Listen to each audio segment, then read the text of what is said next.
de dizer aos três, portanto, oradores, pode filmar os três oradores, que estou muito contente por estar aqui.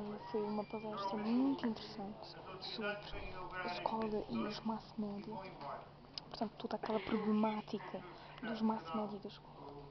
Foi muito, muito bem abordada pelos três oradores. E agora gostaria de colocar uma questão. Gostaria de perguntar aos excelentíssimos senhores oradores, sim, porque são excelentíssimos, porque realmente toda aquela maneira como oraram, não é?